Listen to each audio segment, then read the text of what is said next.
और बात करते हैं बांग्लादेश की, जहां कट्टरपंथियों की कठपुतली बनकर मोहम्मद यूनुस सत्ता पर काबिज है। उनकी आंखों पर कट्टरपंथ की वो पट्टी बंधी है जिससे उनको हिंदू अल्पसंख्यकों का दर्द दिखता ही नहीं। 4 दिन पहले बांग्लादेश में एक हिंदू युवक के साथ जो हुआ, नृशंसतम तरीके से हुआ, उसने यूनुस को बांग्लादेश का असली चेहरा दुनिया के सामने ला दिया है। सैकड़ों कट्टरपंथियों की भीड़ ने घेर कर जिस तरह दीपचंद्र दास की हत्या की, वो इंसानियत के नाम पर कलंक है।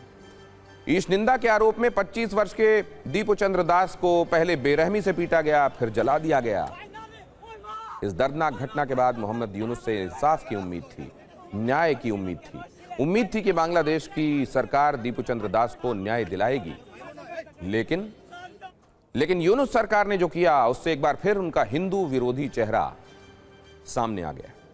जिस घटना पर बांग्लादेश को अफसोस जताना चाहिए था, उसे बांग्लादेश एक अलग थलग घटना बता रहा है। अल्पसंख्यक हिंदुओं की हत्या यूनुस सरकार ने इस पर अफसोस जताने तक की जरूरत नहीं समझी। मोहम्मद यूनुस सरकार ने इस मामले पर अपनी गलती मानने के बजाय भारत के आरोपों को यह गलत बता दिया। बांग्लादेश सरकार की तरफ से कहा गया कि हम भारतीय अधिकारियों की इस कोशिश को खारिज करते हैं कि बांग्लादेशी नागरिक पर हुए एक अलग थलग हमले को अल्पसंख्यकों पर हमले के तौर पर दिखाया जाए।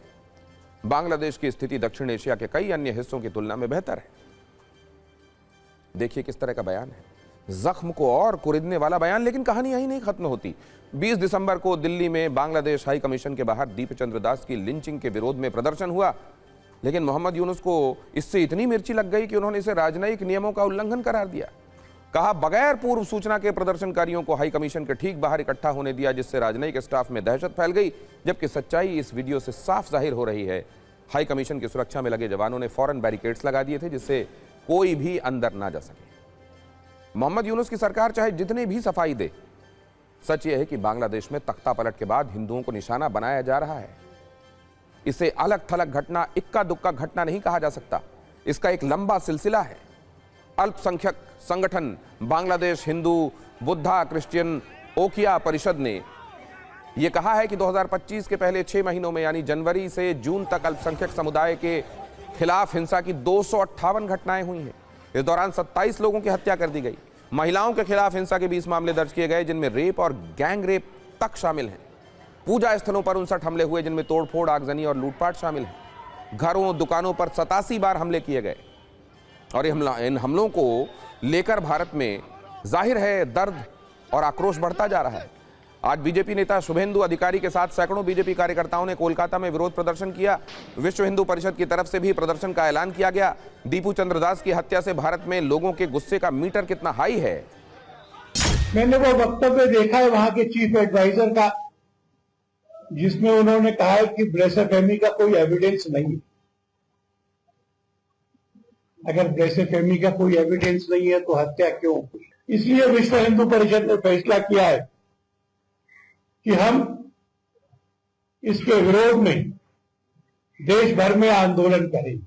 प्रकार की घटना न हो करके विदेश राजनीति के तहत, नीति के तहत, वे जरूर विश्व में कहीं पर भी कुछ भी होता है, हमारी केंद्र की सरकार सजग होती है, पर वह नरसंहार होना हमें बिल्कुल मान्य नहीं है। और उन हिंदुओं के साथ हम सारे लोग खड़े हैं। वो सारे तत्व हैं जो कि धार्मिक उन्माद फैलाकर राजनीति करते हैं। हम बांग्लादेश में जो हमारे हिंदू भाइयों के साथ हो रहा है, ईसाइयों के साथ हो रहा है, उसकी घोर निंदा करते हैं। वैसे भी बांग्लादेश का जो राजनीतिक वातावरण है वो अपने आप में अस्त व्यस्त है, और वैसी स्थिति में इस प्रकार की जो अपराध या अत्याचार हिंदुओं पर हो रहा है, ये पूरी तरह से अस्वीकार्य है। ये दुनिया में कहीं भी स्वीकार्य नहीं होता है। कि भारत की सरकार निश्चित रूप से इसका संज्ञान ले चुकी है और कार्रवाई कर रही है। उस्मान हादी के बाद बांग्लादेश में आज एक और नेता पर फायरिंग हुई। पूर्व प्रधानमंत्री शेख हसीना के विरोधी नेशनल सिटीजन पार्टी के नेता मुतालिब सिकंदर को गोली मार दी गई। बताया जा रहा है कि लगातार हो रही हत्याएं पाकिस्तान की खुफिया एजेंसी ISI का ही प्लान है। इसका सबूत यह है कि मजहब के नाम पर मुनीर के साथ यूनुस की दोस्ती हो गई है। पिछले कुछ महीनों में पाकिस्तानी सेना के बड़े ऑफिसर्स बांग्लादेश का दौरा कर चुके हैं। ISI के अधिकारी भी कई बार ढाका जा चुके हैं।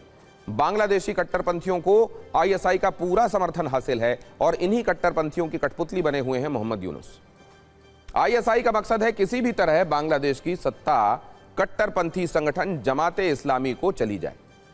बांग्लादेश में भारत विरोधी फेक नैरेटिव बनाने की कोशिश हो रही है और इसी के तहत यह सब किया जा रहा है। बांग्लादेश की बिगड़ती स्थिति पर आरएसएस प्रमुख मोहन भागवत ने भी चिंता जताई है। कहा है कि बांग्लादेश में हिंदुओं को संगठित रहना होगा। साथ ही उन्होंने कहा है कि भारत सरकार को भी इस पर संज्ञान लेना चाहिए।